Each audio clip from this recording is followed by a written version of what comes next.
தமிழக சட்டப்பேரவை கூட்டத்தொடரிலிருந்து பாமக மற்றும் புதிய தமிழகம் கட்சியினர் வெளிநடப்பு செய்தனர்.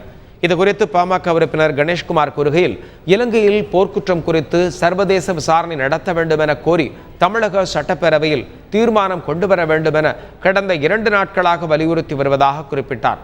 இதற்கு அனுமதி மறுத்ததால் பாமக உறுப்பினர்கள் வெளிநடப்பு செய்ததாக அவர் கூறினார்.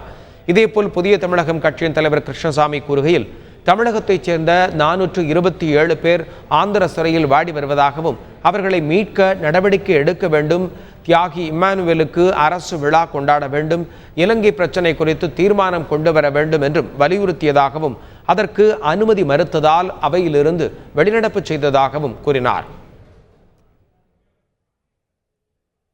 போர் குற்றவாளி ராஜபக்சேவிற்கு சர்வதேச நீதிமன்றத்தில் நீதி விசாரணை நடைபெறுவதற்கு வலியுறுத்தி ஐநா சபைக்கு ஒரு தீர்மானத்தை நிறைவேற்ற வேண்டும் என்று 2 நாட்களாக எழுப்ப முயற்சி செய்து கொண்டு வருகிறோம்.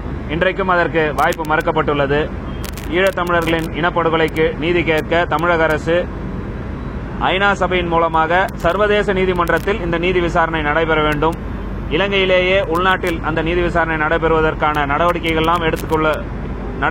எடுக்கப்பட்டு வருகின்ற சூழ்நிலையில் ஐநா சபைக்கு வலியுறுத்துகின்ற வகையில் ஒரு தீர்மானத்தை இந்த அவையில் நிறைவேற்ற வேண்டும் என்று கோரி அதற்கு வாய்ப்பு மறுக்கப்பட்ட சூழ்நிலையில் வெளிநடப்பு செய்திருக்கிறது.